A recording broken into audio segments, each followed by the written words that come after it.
अस्सलामुअलैकुम, मैं हूं मोहम्मद जुनैद। शाहजेब खानजादा की चंद रोज़ की गैर मौजूदगी में इस प्रोग्राम की मेज़बानी मैं कर रहा हूं। प्रोग्राम में खुशामदीद। आपको ये बता दें कि नैब ने साबिक सदर आसिफ अली जरदारी को गिरफ्तार करने के लिए तैयारी मुकम्मल कर ली है। चेयरमैन नैब ने वारंट गिरफ्तारी जारी कर दिए हैं। अब तमाम तर नजरें इस्लामाबाद हाई कोर्ट पर है, जिसने आसिफ अली जरदारी और उनकी बहन फरियाल तालपुर को 10 जून तक की अबूरी जमानत दी हुई है।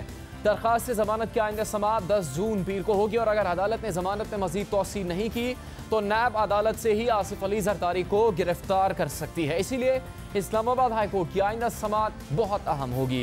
ये वो केस है जो सुप्रीम कोर्ट के हुक्म पर कराची की बैंकिंग कोर्ट से इस्लामाबाद की एहतसाब अदालत में मुंतकिल हुआ था और एहतसाब अदालत में इस केस की समाअत हो रही है। इसीलिए यह आसिफ अली जरदारी के खिलाफ वो वाहिद केस है जो अदालत में ज़ेर समाअत है और उसमें वो बतौर मुलजिम नामजद है और इस केस की समाअत 14 जून को होने का इम्कान है और इस समाअत में फ़र्द जुर्म के हवाले से भी फैसला होने का इम्कान है। इसके अलावा नैब दीगर 8 मजीद केसेस में आसिफ अली जरदारी के खिलाफ तहकीकात कर रही है, मगर उन तमाम 8 केसेस में आसिफ अली जरदारी के पास अबूरी जमानत है। ये केसेस अभी इंक्वायरी इन्वेस्टिगेशन के मरहले में है, अभी तक कोई रेफरेंस फाइल नहीं हुआ। चेयरमैन नैब ने अब साबिक सदर आसिफ अली जरदारी के खिलाफ वारंट जारी कर दिया है, मगर नैब साबिक सदर को जमानत मनसूखी के बाद ही गिरफ्तार कर सकेगा। हम इसी हवाले से बात करेंगे नुमाइंदा खुसूसी जाहिद गुशखोरी से। जाहिद, 10 जून तो फिर बहुत ही अहम होगी। नैब की क्या तैयारी है? वारंट गिरफ्तारी और अब तक जो अदालत में कार्रवाई हुई है, चूंकि एक दिन सरजनिश भी की गई जज साहिबान की जानिब से नैब की, क्योंकि वो कागजात पूरे नहीं लेकर आए। यहाँ तक कहा गया कि फिर हम जमानत दे देते हैं इनको, चूंकि आप लोग अपने कागजात नहीं लाए। यहाँ तक का जज की तरफ से कहा गया कि जो आपने दस्तावेजात लानी है उनको फ्रेम करवा कर रखें। नैब ने क्या तैयारी की है 10 जून के लिए? देखिए जुनेद, 10 जून जो है वो बहुत ही अहम दिन है। नैब की कानूनी टीम और साबिक सदर की कानूनी टीम के दरमियान दलाइल होंगे वहाँ पर और सारी नज़रें इस्लामाबाद हाई कोर्ट पर हैं।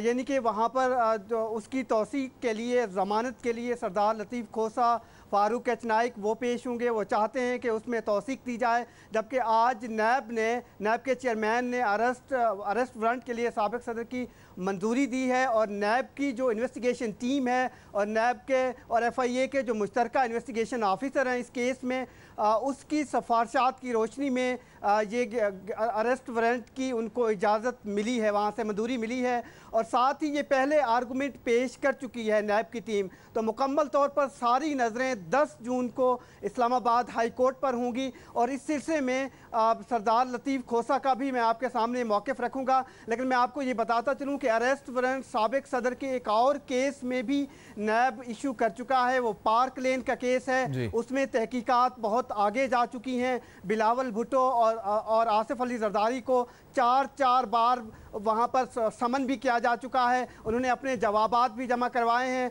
और हमारे ज़राए का ये कहना है कि एक और रेफरेंस जो फाइल हो चुका है डॉक्टर दिनशा के केस में, इसी जाली अकाउंट्स के केस में, उसमें एक ज़िमनी रेफरेंस आ सकता है जिसमें साबिक सदर आसिफ अली जरदारी के ख़िलाफ़ तहकीकात आगे बढ़ी हैं। और साथ ही सरदार लतीफ़ खोसा से मेरी तफसील से बात हुई है कि उनका क्या मौक़िफ़ होगा, 10 जून को वो क्या दलाइल देंगे। उनका ये कहना है कि हम पूरी तैयारी के साथ हैं। नैब ने जो अरेस्ट वारंट जारी किए हैं, मंजूरी दी है नैब चेयरमैन ने, उसकी कोई कानूनी हैसियत नहीं है क्योंकि केस इंक्वायरी इन्वेस्टिगेशन स्टेज से आगे जा चुका है और रेफरेंस इस वक्त अदालत सुन रही है। तो उनका यह कहना था कि उस केस में कोई इतना दम नहीं है, हम पुरुमीद हैं कि उनको ज़मानत में तोसी दी जाएगी। लेकिन नैब दूसरी तरफ बड़ा पुरुमीद है, उसकी तैयारी बिल्कुल मुकम्मल है कि अगर तोसी नहीं होती है तो साबिक सदर को अदालत से ही शायद गालिब अमकान है गिरफ्तार कर लिया जाए। बहुत शुक्रिया आपका जाहिद गुशखोरी।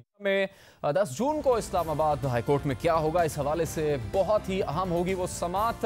अगर तो उनकी ज़मानत की मंजूरी नहीं होती, उसमें तौसीक की, तो फिर इस मामले में नैब को ये इख्तियार हासिल होगा कि वो आसिफ अली जरदारी को गिरफ्तार कर सकेगी। एक तरफ ये सब केसेस हैं जिनमें नैब बड़ी शख्सियात के पीछे है, अपोजिशन में ख़ास तौर पर। दूसरी तरफ कई और महाज ऐसे हैं जिस पर हुकूमत को अपोजिशन की जानिब से तनकीद का सामना है, लेकिन साथ ही हुकूमत ने कुछ नए महाज भी खोल लिए हैं। अपोजिशन जजेस के खिलाफ रेफरेंस के मामले पर हुकूमत पर दबाव बढ़ा रही है।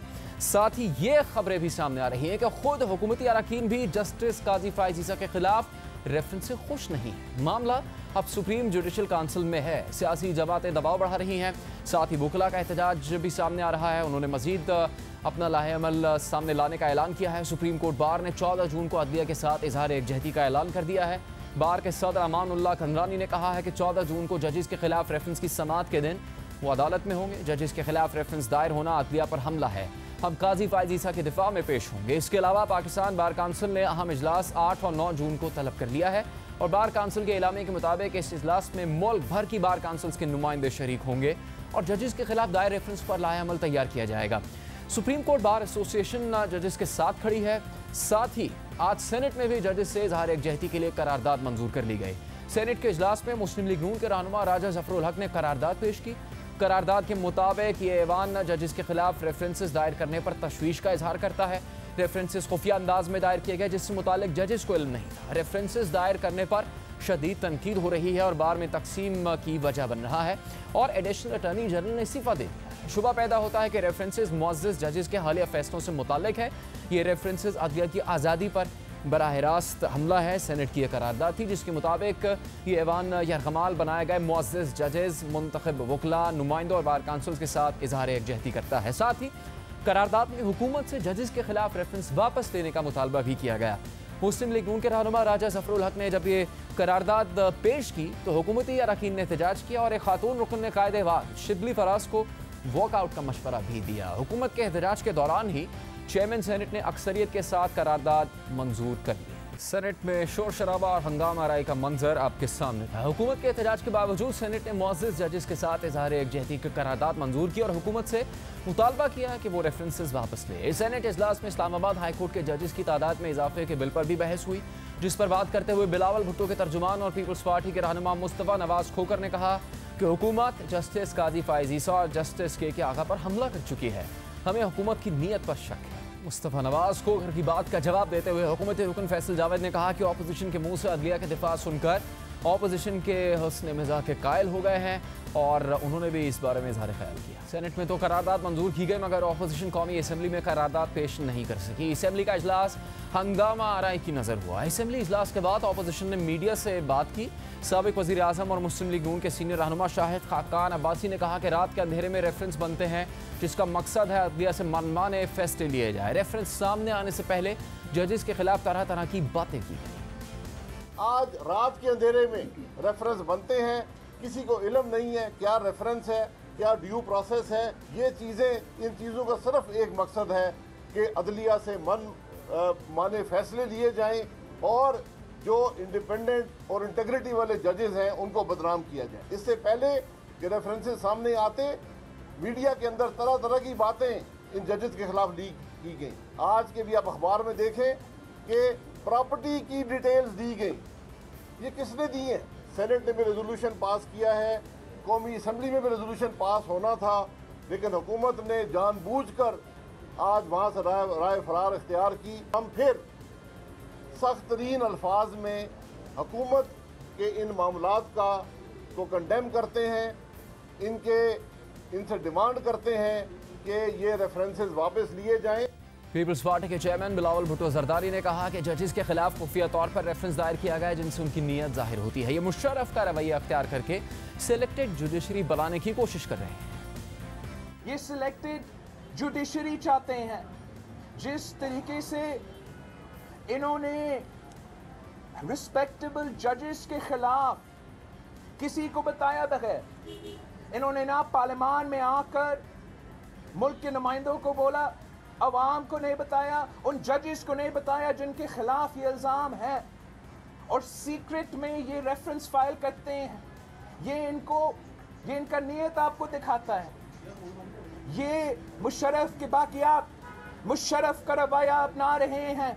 सिलेक्टेड जुडिशरी बनाने की कोशिश कर रहे हैं। पाकिस्तान पीपल्स पार्टी इसको कंडेम करता है और पूरे ऑपोजिशन इसको कंडेम करते हैं।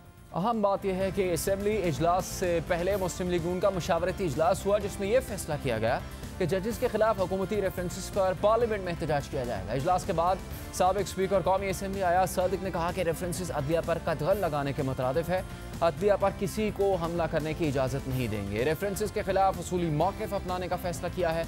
इस हवाले से एहतजाज का हर ऑप्शन इस्तेमाल करेंगे। अपोजिशन फिल वक्त पार्लियामेंट में एहतजाज कर रही है, वकला भी सड़कों पर आ सकते हैं और सूरत हाल यह है कि खुद हुकूमत भी इस मामले पर मुतमईन नहीं है। अखबार दी न्यूज़ में शाया होने वाली एडिटर इन्वेस्टिगेशन अंसार अब्बासी की खबर के मुताबिक तहरीक इंसाफ के कई वजीर और अरकान पार्लियामेंट ने सदर आरिफ अलवी और वज़ीर आज़म इमरान खान को सरदारी रेफरेंस दायर करने के फैसले पर अपनी नापसंदीदगी से आगाह किया है। खबर के मुताबिक सदर मुमलिकत आरिफ अलवी भी नाखुश थे, लेकिन उन्हें वज़ीर आज़म की एडवाइस पर अमल करना पड़ा। ज़राए से ये इंकशाफ हुआ है कि सदर मुमलिकत को रेफरेंस में तहरीर करदा ज़बान तब्दील करवाना पड़ी, क्योंकि वजारत कानून ने उसमें बहुत सख्त ज़बान इस्तेमाल की थी। ज़राए ने दी न्यूज़ को यह भी बताया कि PTI के वज़रा और अरकान पार्लियामेंट ने सदर मुमलिकत और वज़ीर आज़म को आगाह किया है कि यह इक़दाम गलत है और हुकूमत ने सोच समझ कर फैसला नहीं किया। खबर के मुताबिक अपने व्हाट्सएप ग्रुप में PTI रहनुमाओं ने शदीद तहफ़्फ़ुज़ात का इजहार किया और रहनुमाओं ने सदर और वज़ीर आज़म को बताया कि अदलिया तहरीक में सबसे बड़ा किरदार अदा करने वाली जमात जस्टिस काजी फ़ाइज़ ईसा के खिलाफ सदारती रेफरेंस कैसे दायर कर सकती है। खबर के मुताबिक वज़ीर कानून फ़ारूक नसीम पर तनकीद की जा रही है कि उन्होंने जस्टिस ईसा के खिलाफ केस की शुरुआत की। वज़ारत कानून ने रेफरेंस की समरी तैयार की थी और इस समरी पर काबीना में बहस तक नहीं की गई। ये तवक्को जाहिर की जा रही है कि वज़ीर आज़म काबीना के आइंदा इजलास में इस मामले पर बात करेंगे। खबर के मुताबिक ये भी कहा जाता है कि रेफरेंस दायर करने के लिए PCO के तहत हल्फ उठाने वाले सुप्रीम कोर्ट के साबिक जज की खिदमात हासिल की गई हैं। इस खबर पर वज़ारत कानून का रद्द-ए-अमल सामने आया है। तर्जुमान वज़ारत कानून के मुताबिक जस्टिस काजी फ़ाइज़ ईसा के खिलाफ रेफरेंस में सख्त ज़बान इस्तेमाल करने की खबरों में सदाकत नहीं है। ये खबरें हक़ाइक़ पर मबनी नहीं है कि सदर आरिफ अलवी की जानिब से रेफरेंस की ज़बान को तब्दील करने का कहा गया। तर्जुमान के मुताबिक ये तासुर सरासर गलत है कि वज़ीर कानून डॉक्टर फ़ारूक नसीम इस रेफरेंस के मास्टरमाइंड है। वज़ारत कानून के पास ऐसा कोई तरीक़ेकार नहीं जिससे वो जजिस के असासों की छानबीन कर सके। तर्जुमान के मुताबिक वज़ारत कानून एसिड रिकवरी यूनिट और FBI की शिकायत पर कार्रवाई की पाबंद है। ये तासुर भी गलत है कि वज़ीर कानून पर रेफरेंस के हवाले से तनकीद की जा रही है। मामला शिद्दत इख्तियार कर रहा है। ऑपोजिशन पहले ही ईद के बाद सड़कों पर आने का ऐलान कर चुकी है। ईद के बाद ऑल पार्टीज कॉन्फ्रेंस बुलाने का ऐलान भी हुआ, मगर अब एक और अहम मामला सामने आ चुका है जिसमें ऑपोजिशन के साथ वकला भी सड़कों पर आ सकते हैं। हुकूमत बहुत से मामला में पहले ही उलझी हुई है और अब ये नई मुश्किल उसके लिए खड़ी हो चुकी है। आगे ये मुश्किल बढ़ भी सकती है और जिस तरह से एहतजाज का तरीक़ाकार ऑपोजिशन की जानिब से सामने आ रहा है और वकला बिरादरी की जानिब से एहतजाज का कहा जा रहा है, इससे ये सूरत हाल हुकूमत के लिए संगीन हो सकती है। क्या सोच समझ के हुकूमत ने फैसला किया और अब आगे की हिकमत अमली क्या होगी? मुशीर इत्तलात फिरदौस आशिक अवान से हम बात करेंगे, लेकिन एक ब्रेक के बाद। हुकूमत के जज साहिबान के खिलाफ रेफरेंस सुप्रीम जुडिशल काउंसिल में है। हर जगह से तनकीद हो रही है, ऑपोजिशन की जानिब से, वकला की जानिब से और सिविल सोसाइटी की तरफ से भी। हुकूमत ने क्या सोच समझ कर फैसला किया और आगे की हिकमत अमली क्या होगी, इसी के लिए हम बात करेंगे मामले खुसूसी बराए इत्तलात फिरदौस आशिक अवान साहिबा से। फिरदौस साहिबा, हुकूमत तकरीबन खुद ही रोज़ाना 1000 मसले तो गिनवाती है। मईशत ठीक करनी है, सरमाकारी लानी है, महंगाई ख़त्म करनी है, 50 लाख घर बनाने हैं और इदारों को भी ठीक करना है, मुल्क को सही सिंत पर लेकर जाना है। लेकिन इन सब कामों में जो सरफहरिस्त है रहा हुकूमत के लिए वो जजेस के खिलाफ रेफरेंस भेजना था। क्या हुकूमत ने सोचे समझे बगैर ये फैसला किया? जिस तरह से अब तनकीद हो रही है हर जगह से, उससे तो ये लगता है कि हुकूमत ने जल्दबाजी में ये फैसला किया। बिस्मिल्लाहिर्रहमानिर्रहीम। जुनैद, जो लीडर होता है ना, वो हमेशा कौम को लीड करता है। वो मसाइल को उन सीना तान के, आंखों में आंखें डाल के उनका सामना करता है और उसके हल के लिए लाए अमल बनाता है। वो मसाइल के पीछे छुपता नहीं, वो मसाइल को कारपेट के नीचे नहीं डालता और वो चैलेंजेस को अपॉर्चुनिटी में कन्वर्ट करने की कैपेसिटी रखता है। और जिसका नाम इमरान खान है, उसको वो मैंडेट ही यही मिला था कि उसने स्टेटस को चैलेंज करके रिफॉर्म्स ला के पाकिस्तान के सिस्टम को बदलना है। और उसको बदलने के लिए जितने भी इंस्टीट्यूशंस हैं, वो इकोनॉमिक हो, वो पॉलिटिकल हो, वो पार्लियामेंट हो, वो आपकी जुडिशरी हो, उसके अंदर आपको रिफॉर्म्स की ज़रूरत है। इससे तो किसी को इनकार नहीं है। अब आप मुझे बताएं कि जो हमारा इस वक्त चैलेंज बना है और जिसको आप डिस्कस कर रहे हैं कि भाई अपोजिशन की एकदम मोहब्बत जाग गई अदलिया के साथ और आप उनकी आओ बका और वावेला सुन रहे हैं कि एक आइनी मसला जो है उसको उन्होंने सियासी रंग दे के सियासी पॉइंट स्कोरिंग करने की कोशिश की है। दूसरी तरफ ये है कि क्या कोई भी जज साहबान में किसी के ऊपर भी कोई एलिगेशन आती है, वो सच है या झूठ है, इसका फ़ैसला सुप्रीम जुडिशल काउंसिल ने करना है। तो क्या हुकूमत सियासी मसलहतों के तहत सिर्फ़ और सिर्फ इसलिए कि उसको सियासी महाज पे और बहुत सारे मसाइल दरपेश हैं तो इस मसले को टच नहीं करना, इसको हाथ पे हाथ रख के बैठे रहना है, और इस अदारे के अंदर अगर कोई मसाइल हैं तो उसको एड्रेस करने के लिए जो उसकी ज़िम्मेदारी है उसको पूरा नहीं करना, तो ऐसा नहीं होगा। अब हमें फोर फ्रंट पे आके उन तमाम चैलेंजेस को एड्रेस करना है। और एक आपके मोअज़्ज़ज़ जज साहिबान के हवाले से कुछ राय और क्रेडिबल इंफॉर्मेशन सामने आई, जिसकी बुनियाद पे जो एक न्यूट्रल फोरम है जो अदलिया में से ही उनके जज मोअज़्ज़ज़ जज साहिबान का ही एक एग्जिस्टिंग प्लेटफार्म है, और जो सीनियर जज हैं जिनकी क्रेडिबिलिटी बियॉन्ड डाउट है, आप उनको वो फॉरवर्ड कर देते हैं और उसके बाद ball is in their court. लेकिन वो हक़ाइक़ का जायज़ा लेंगे, देखेंगे, उसके बाद वो नतीजा अख़ज़ करेंगे। हमने अपनी ज़िम्मेदारी पूरी करनी थी, वो हमने कर दी, बाकी उसमें हकीकत में मबनी क्या सब्सटेंस है। ने कहा कि ऑपोजिशन का शोर शराबा नजर आ रहा है। चलिए उनका शोर शराबा एक तरफ अगर रख दें तो द न्यूज़ के एडिटर इन्वेस्टिगेशन अंसार अब्बासी साहब की खबर है कि तहरीक इंसाफ के अंदर शदीद मुखालिफत है। आपके वज़रा, आपके अरकान पार्लियामेंट ने इस पर एतराज़ किया कि रेफरेंस भेजना गलत है, ठीक नहीं। यहाँ तक कि इस रेफरेंस की जो ज़बान थी वो इतनी सख्त थी कि सदर मुमलिकत को इसकी ज़बान बदलना पड़ी, उस पर एतराज़ हुआ, फिर इस चीज़ को आगे भेजा गया। तो ये तो बहुत ही ज़्यादा तशवीश की बात है। मुझे नहीं पता कि अब्बासी साहब का कितना सोर्स है। नहीं, इसमें तो किसी को कोई शक नहीं होना चाहिए कि वो बहुत ही काबिले एहतराम और बहुत ही क्रेडिबल साहब हैं। वो मेरा नहीं ख्याल कि उनको इस तरह की कोई स्टोरी मीडिया में उस वक्त तक फ्रेम करनी चाहिए जब तक उसका हतमी कोई नतीजा सामने नहीं आता। लेकिन फिरदौस साहिबा, अंसार अब्बासी साहब की जो खबर है वो जज साहिबान से मुतालिक नहीं है, वो तहरीक इंसाफ के अरकान से मुतालिक, वज़रा से मुतालिक है। तो आप अपनी हुकूमत का बताएं। नहीं, मैं वही आपसे बात करने लगी हूँ कि उस खबर में मुझे बताएं कि एक इंतहाई सीक्रेट इनिशिएटिव जिसकी सीक्रेसी को इंटैक्ट रखना हमारी कॉन्स्टिट्यूशनल बाइंडिंग्स हैं, वो हम पार्टी में डिस्कस कर रहे होंगे, वो पार्टी लीडरशिप आपस में बैठ के डिबेट करेगी।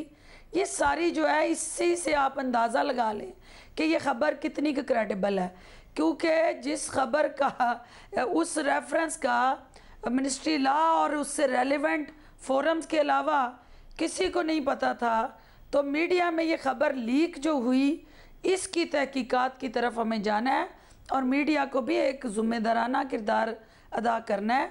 आपको इन चैलेंजेस से निकलने के लिए, उनको एड्रेस करने के लिए अदारों के अंदर जो रिफॉर्म्स लाने की ज़रूरत है उसमें हमारी सपोर्ट बनना है। लेकिन इसके साथ साथ अपोजिशन की जो आप बात कर रहे हैं जुनैद, देखिए अपोजिशन ने हमेशा अदलिया का एहतराम किया, अपनी ख्वाहिशात, मनपसंद, मौका महल और हालात को देख के। कौन इस हकीकत से आगाह नहीं है कि ये PMLN की जो लीडरशिप और उनकी ऊपर से ले के नीचे तक वर्कर तक जो सोच रही और जिस किस्म के अल्फाज का चुनाव रहा अदलिया के मुअज़्ज़ज़ जज साहिबान के लिए, तो क्या रहा। तो लिहाजा ये सारी चीज़ें इंडिकेट करती हैं कि अपोजिशन उस न्यूट्रल फोरम को जो सुप्रीम जुडिशल काउंसिल है उसको क्रिटिसाइज़ करके उस पर अदम एतमाद कर रही है, जो किसी सूरत भी आईनी तौर पे, कानूनी तौर पे उन्हें जेब नहीं चाहता था। आप अपनी बात मुकम्मल कर लें। आपका मीडिया के लिए मशवरे का शुक्रिया, लेकिन आप हुकूमत का हिस्सा हैं, हुकूमत तहरीक इंसाफ की है, सदर आपके, वज़ीर आज़म आपके, वज़रा आपके, और आप जिम्मेदारी डाल रही है मीडिया पे खबर आने की। तो फिर ये तो हुकूमत को सोचना पड़ेगा ना कि किस तरह ये खबर सामने आई। बिल्कुल करनी चाहिए, और ये इससे बेहतर फोरम कोई नहीं है कि हम अपनी सफ़ों में भी उन काली बेड़ों को तलाश करें कि जो मुल्की मफाद और कौमी मफाद के इन इशूज़ पे किसी न किसी जगह अपने ज़ाती ताल्लुकात को फ़कीयत देते हैं, कौमी मफादात पे और मुल्की मफादात पे, क्योंकि हमारे ऑफिस के अंदर और हमारे अपने जो स्ट्रक्चर है उसमें अगर कहीं इस किस्म का गैर ज़िम्मेदाराना रवैया एग्जिस्ट करता है तो उसकी भी इस्लाह की ज़रूरत है। क्योंकि आपके सामने है कि कैबिनेट की मीटिंग्स वो लीक हो रही होती हैं, हाईली कॉन्फिडेंशियल मीटिंग्स जो हैं वो स्टोरीज़ बाहर आके ज़राए से करके चलाई जा रही होती हैं। तो ये हमारी पॉलिटिकल मैच्योरिटी की तरफ इंडिकेशन नहीं है।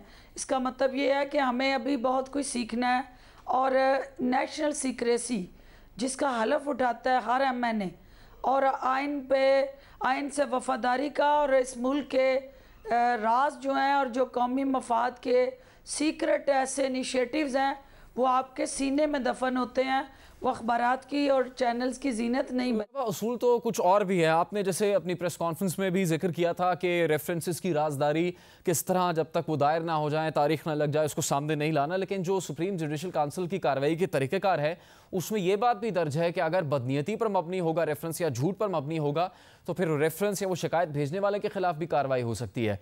तो हुकूमत ने तैयारी की है बाकायदा ये रेफरेंस भेजने से पहले? कहीं ऐसा ना हो कि शिकायत पर ही एतराज़ लग जाए बाद में? देखिए, बात तो ये है कि सुप्रीम जुडिशल काउंसिल का ये अपना प्रेरोगेटिव है, ये उनका इस्तेहकाक है, उनकी सुपरमेसी पे हमें बिलीव है और वो एक न्यूट्रल बॉडी है, उनकी क्रेडिबिलिटी बियॉन्ड डाउट है और उनकी तरफ से जो भी फैसला होगा हुकूमत उसको कबूल करेगी। क्योंकि हमें अदारों को मजबूत बनाना है, हम अदलिया की आज़ादी पे यकीन रखते हैं, आइन और कानून की हुक्मरानी के लिए हम पुरज़म हैं और प्राइम मिनिस्टर ऑफ पाकिस्तान जो है उन्होंने अदलिया की आज़ादी के लिए जदोजहद की है और उन्होंने इस जदोजहद में पाबंद सलासल भी हुए हैं। तो ये कहना कि इस तरह की किसी एक्शन या कार्रवाई से मकसद किसी मुअज़्ज़ज़ जज साहब की तौकीर को कंप्रोमाइज़ करना है या टारगेट करना है, तो ये वो मनगढ़ंत मनफी प्रोपेगेंडा है जो अपोजिशन कर रही है और जिसको डिस्पेल होना चाहिए। अगर अपोजिशन वाकई अदालतों की मजबूती और जुडिशरी के रोल को एंडोर्स और सपोर्ट करना चाहती है तो आज आपने देख लिया कि वो एक्सपोज हो गए सेनेट में कि जब इस्लामाबाद हाई कोर्ट में जजेस की तैनाती के हवाले से हुकूमत का बिल आया तो अपोजिशन ने उसको मुस्तरद करवाया। और इसका मतलब ये है कि जहाँ अवाम के रिलीफ की बात आएगी वहाँ अपोजिशन वही रवायती सियासी हथकंडों पे उतर आएगी और सिर्फ अपनी सियासी दुकानदारी चमकाने के लिए अवामी और कौमी मफाद पे वो कंप्रोमाइज़ कर जाएगी। तो ये बदकिस्मत पहलू है जिसके ऊपर हमें पार्लियामेंट्री प्रैक्टिसेस को इम्प्रूव करने की ज़रूरत है। आपने कहा कि हुकूमत किसी किस्म का कोई कंप्रोमाइज़ नहीं करेगी, तो और यकीनन फिर कोड ऑफ कंडक्ट पर भी कोई कंप्रोमाइज़ नहीं करेगी, इसीलिए इन जजेस के खिलाफ रेफरेंस भेजने का फैसला किया। लेकिन आपकी बात से मैं ये समझूं कि चेयरमैन नैब को छोड़ के और किसी चीज़ पे कोड ऑफ कंडक्ट पे कंप्रोमाइज़ नहीं करेगी हुकूमत? देखिए, बात यह है कि नैब की तरफ से अगर किसी को कोई रिजर्वेशन है, किसी को कोई उस हवाले से रेलेवेंट इंफॉर्मेशन है, कोई फैक्ट्स हैं उनके पास, तो ये एक प्रोसीजर है, एक प्रोसेस है।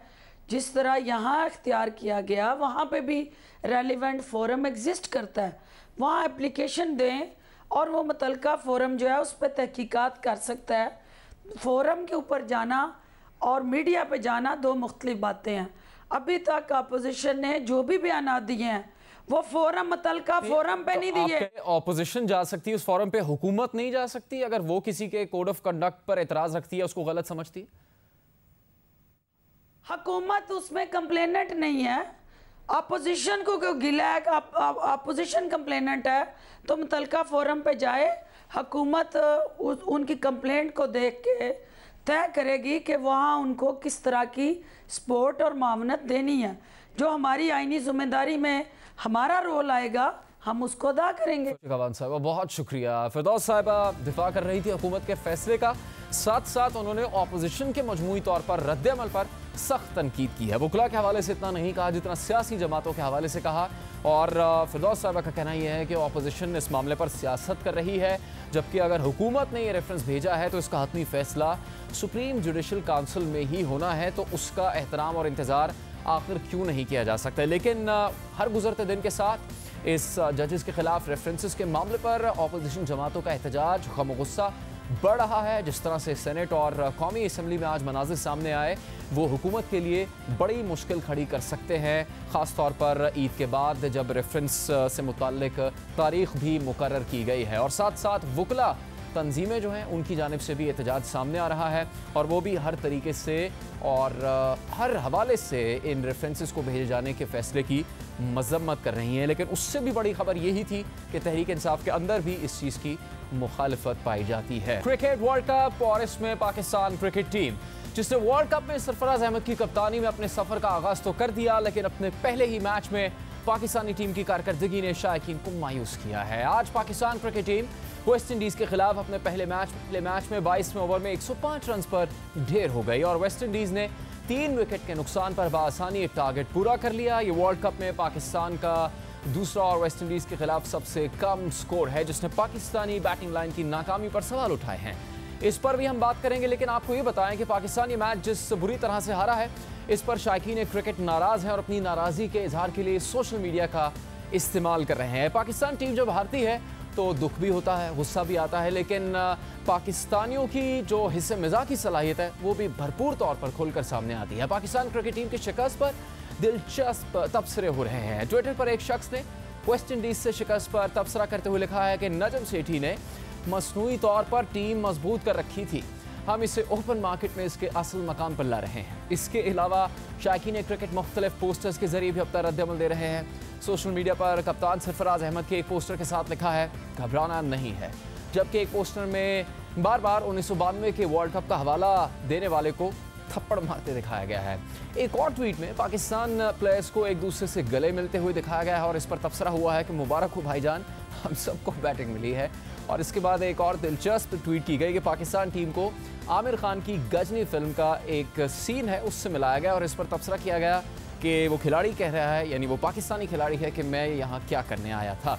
इसके बाद पाकिस्तानी टीम की शिकस्त पर एक और ट्वीट की गई। इस मामले पर सियासी तरीके से तबसरा करते हुए लिखा गया है कि ये रूटीन की बात है, ऐसा तो होता रहता है। इसके अलावा एक और दिलचस्प ट्वीट पाकिस्तान की शिकस्त से मुताल्लिक, जिसमें कहा गया है कि मेरी ट्वीट को रीट्वीट करें अगर आपकी टीम के टोटल रन्स डॉलर के मुकाबले में आपकी करेंसी की कदर से भी कम है। इसी तरह वेस्ट इंडीज़ के खिलाफ 105 रन पर आउट होने पर कहा गया कि इससे महंगा तो पेट्रोल है। यहाँ ये सिलसिला ख़त्म नहीं हुआ। एक और ट्वीट ये है कि इमरान खान ने टीम को अपना 100% देने के लिए कहा था और उन्होंने 105 दिया। ये मजाक की सब बातें थी, लेकिन आज के मैच से मुताल्लिक एक संजीदा बात इंग्लैंड के साबिक कप्तान माइकल वॉन ने की है। उन्होंने ट्वीट की है कि ये टिपिकल पाकिस्तान है, इसमें कोई शक नहीं कि वो आगे जाएंगे और वर्ल्ड कप जीतेंगे। शायद ये पाकिस्तानियों के दिल की आवाज़ हो सकती है। पाकिस्तान मैच तो हार गया, लेकिन जिस बुरी तरह से पाकिस्तान को शिकस्त हुई है और बैटिंग ऑर्डर नाकाम हुआ है, इसका असर आने वाले मैचेस पर भी पड़ेगा। लेकिन अभी पाकिस्तान के मजीद 8 मैचेस बाकी हैं और पाकिस्तान अपना दूसरा मैच वर्ल्ड कप को होस्ट करने वाले मुल्क इंग्लैंड के खिलाफ खेलेगा। इंग्लैंड जनूबी अफ्रीका के खिलाफ वर्ल्ड कप में अपना पहला मैच जीत चुका है। पाकिस्तान की शिकस्त की वजूहात क्या रही, बैटिंग ऑर्डर इस तरह नाकाम क्यों हुआ है, हम बात करेंगे पाकिस्तान क्रिकेट टीम का हिस्सा रहने वाले 2 मायनास खिलाड़ियों से। मोहम्मद यूसुफ हमारे साथ हैं और अब्दुल रज़ाक से भी हम बात करेंगे। यूसुफ भाई, रज़ाक, आप दोनों का बहुत शुक्रिया। यूसुफ, आपसे पहले बात करना चाहेंगे कि चलें, अब ये तो होती ही रहेगी डिबेट कि पाकिस्तान की बैटिंग को क्या हुआ, सब खिलाड़ी इतने घबरा क्यों गए। कुछ लोग तो कह रहे हैं कि वेस्ट इंडीज़ की बॉलिंग भी बहुत शानदार नहीं थी, शॉर्ट बॉल्स करवाई, उसका शिकार हो गए पाकिस्तानी खिलाड़ी। असल में तो हम ये बात करना चाहते हैं कि अब 8 मैच अभी भी बाकी हैं, तो वर्ल्ड कप शुरू हुआ है, या हम समझें कि पाकिस्तान जिस तरह हारा है यही उसकी परफॉर्मेंस होगी आगे, या फिर ये उम्मीद रखें कि अभी तो शो स्टार्ट हुआ है, अभी पार्टी शुरू हुई। बिस्मिल्लाहिर्रहमानिर्रहीम। इसमें तो कोई शक नहीं कि अभी शुरू ही हुआ है और अभी 8 मैचेस पड़े हैं, लेकिन जो सबसे तशवीशनाक बात है वो ये है कि इस तरह की विकेट जब भी आएगी इनको मुश्किल होगी। और हर टीम ने अब ये देख लिया है कि ये बाउंसर्स पे हल्के हैं, क्योंकि वो एक प्लान करके आए थे वेस्ट इंडीज़ की टीम, उन्होंने इनको आगे बॉल की नहीं, सब ने शॉर्ट पिच बॉलिंग की और मेरे ख्याल 6 या 7 प्लेयर आपके बाउंसर्स पे आउट हुए हैं। तो ये तो अब आप एक अंदाज़ा रखें कि अब हर टीम यही करेगी। दूसरी चीज़ जो हौसला अफजाई है हमारे लिए भी, माइकल वॉन ने भी बात की है, कौम के लिए भी है, कि हमारी टीम उस वक्त अच्छी बैटिंग करेगी जब विकटें बहुत ही बैटिंग होगी, जैसे अभी इंग्लैंड के ख़िलाफ़ विकटें थी 300 रन्स की हैं, 350 रन्स की हैं, उस तरह की विकटें जब भी आएंगी ये अच्छी बैटिंग करेंगी। जब थोड़ी सी विकेट मुश्किल होगी या शॉर्ट बॉलिंग होगी, अच्छी बाउंस जिसमें होगा, उसमें इनको मुश्किल होगी। एक तो ये चीज़ याद रखनी है कि हमें घबराना नहीं, हो सकता है कि विकटें आगे हमें वैसी आसान मिलना शुरू हो जाएं जैसे चैंपियंस ट्रॉफी में मिली थी, थोड़ा सा रफ हो गई थी, टर्न भी हो रहा था। आप तंज और मजाक के साथ कह रहे हैं घबराना नहीं, आप हकीकत में कह रहे हैं घबराना नहीं। मैं हकीकत कह रहा हूँ कि जैसे विकटें हमें हमारी मतलब की मिली, क्योंकि बैटिंग की आज 2 चीज़ें एक्सपोज हुई हैं, एक तो शॉर्ट पिच पे एक्सपोज हो गए हैं सारे प्लेयर और टेक्निक वाइज भी एक्सपोज हुए हैं, क्योंकि वो 2 बाउंसर करते थे, एक थोड़ी सी आगे करते थे तो ये इनके पाँव ही नहीं चलते थे, अपनी जगह पे खड़े होकर बैट चला देते थे। तो ये 2 चीज़ें एक्सपोज हुई हैं। अब यही टीम खेल रही थी, ये 350 कर रहे थे और मीडिया पे भी और आवाम भी ये कह रही थी कि हमारी बॉलिंग सही नहीं कर रही। हालांकि उस वक्त भी ये इतनी फ्लैट विकटों पे जहाँ 400 रन्स बनने चाहिए थे, वहाँ ये कभी 325 कर रहे थे, कभी 300 से पहले आउट हो रहे थे, वहाँ भी ये रन्स 40-50 रन्स कम कर रहे थे। तो आज तो बिल्कुल ही एक्सपोज होगी हमारी बैटिंग। बॉलिंग में मैं समझता हूँ कि अभी भी हमारी बॉलिंग में जान है, उनको ये अच्छा टारगेट देंगे, कोई अच्छी इस विकेट पे अगर ये 250 भी देते तो मेरा ख्याल है कि हार जीत तो एक अलहदा चीज़ है, लेकिन एक अच्छा मैच होता ताकि शायकीन भी और लोग भी कहते कि हार जीत गेम का हिस्सा है, एक टीम ने तो जीतना है, लेकिन फ़ाइट होती। तो ये उसी वक्त फ़ाइट करेंगे बैट्समैन जब इनकी मतलब की विकेट आएगी। ठीक है रज़ाक, वैसे तो ग्लेन मैकग्राथ के ख्वाब में आपकी बैटिंग आती होगी, वो 5 चौके और वो ख़ास ओवर, लेकिन हम आपसे ज़रा बॉलिंग की बात करना चाहते हैं। कुछ लोग जब बहुत ज़्यादा इन्वॉल्व होते हैं क्रिकेट में और बहुत जज्बाती तौर पर देख रहे होते हैं तो उनको आखिरी हद तक उम्मीद रहती है। कुछ लोगों से हमारी बात हुई इस पाकिस्तान की बैटिंग के बाद, उन्होंने कहा कि पाकिस्तान इस तरह आउट हो सकता है तो वेस्ट इंडीज़ भी ऐसे आउट हो सकती है। अब ये सब मुनहसर था पाकिस्तान की बॉलिंग पर, ऐसा तो नहीं हुआ, लेकिन आमिर ने 3 विकेट्स ली हैं। बॉलिंग के हिसाब से आपको क्या लग रहा है पाकिस्तान क्या अगला मैच इंग्लैंड से और फिर बाकी सब टीम्स से खेलना है पाकिस्तान ने वर्ल्ड कप?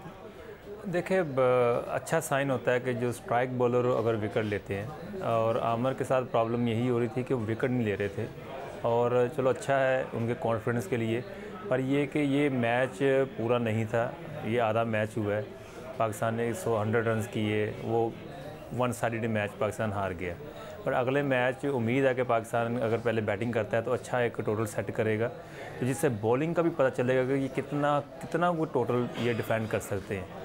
आमिर है, वहाब है, हसन है, शादाब है और अमाद हैं, और माशाल्लाह काफ़ी देर से खेल रहे हैं, काफ़ी एक्सपीरियंस बॉलर हैं और इनको सिचुएशन रीड करनी पड़ेगी और टीम को जितवाने के लिए इनको परफॉर्म करना पड़ेगा। जब तक ये एक हो गए यूनिट हो के, जैसे पास्ट में अगर पाकिस्तान टीम हारती थी तो जो प्लेयर आपस में मिल के बैठ के बात करते थे वो बड़ी इफेक्टेबल होती है। अगर ये मैनेजमेंट की तरफ देखेंगे, वहाँ से जो मैसेज मिलता है वो डिलीवर करने की कोशिश करेंगे आगे। ये क्रिकेट में कभी ऐसा नहीं होता, ये माइंड गेम है, आपको विल पावर दिखानी पड़ती है। जब एज प्लेयर एक यूनिट से खेलेंगे, ग्राउंड में जब इकट्ठे खेलेंगे तो आप देखेगा कि इनमें एक नई चेंज नज़र आएगी और ये अच्छा परफॉर्म भी करेंगे, और पाकिस्तान की टीम को जितवाने का ये टारगेट है, ये आपका एम होना चाहिए। अपनी परफॉर्मेंस दूसरी तरफ, पाकिस्तान पहले होना चाहिए। ठीक है यूसुफ भाई, आपकी एक खासियत रही है विकेट पे ठहरना, स्कोर कभी ज़्यादा भी करना और अगर कम भी है तो विकेट पे ठहरना, दूसरे बैट्समैन का साथ देना, मैच को आखिर तक लेके जाना। जब आज पाकिस्तान टीम आउट हो रही थी तो कई लोगों ने लिखा, पाकिस्तानियों ने, कि पाकिस्तान टीम को कहीं जल्दी में पहुंचना है इसलिए वो फटाफट आउट होकर जा रहे हैं। आप अगर कैप्टन होते या आपके पास अगर इस वक्त फैसला करने का इख्तियार होता तो आप इस वक्त टीम को क्या मशवरा देते या क्या फ़ैसला करते जिससे बैटिंग ऑर्डर किसी हद तक ठहर सकता क्रीज़ पर मैच में दूसरी टीम के? देखिए हम लोग भी वर्ल्ड कप में हारे हुए हैं और हमारी भी कोई इतनी अच्छी परफॉर्मेंस नहीं रही, लेकिन इस तरह आउट नहीं हुए, इस तरह एकदम नीचे नहीं लग गए कि उन्होंने बाउंसर शुरू किए और हम सब गिर गए हों। हमें याद अच्छी तरह, मेरा भी पहला वर्ल्ड कप था, अब्दुल रज़ाक का भी 1999 में, उस वक्त भी वेस्ट इंडीज़ से हमारा पहला मैच ब्रिस्टल में था। उनकी बॉलिंग में वॉल चैम्बर्स थे और इससे मुश्किल विकेट थी। मेरा ख्याल है हमने 220 या 30 रन्स बनाए थे और मुश्किल बॉलिंग हो रही थी, सब ने 30-40 ऐसे करके रन हुए। मेरे 34 थे, मेरा ख्याल है कि 30-35 अजहर के थे, 30-35 वसीम भाई के, नीचे से स्कोर हुआ था। लेकिन गिव अप नहीं किया था, बाउंसर्स पे गिर नहीं गए थे, खड़े रहे थे। जितने भी रन हुए, हालांकि बिल्कुल नए थे, मेरा तो पहला साल था वो।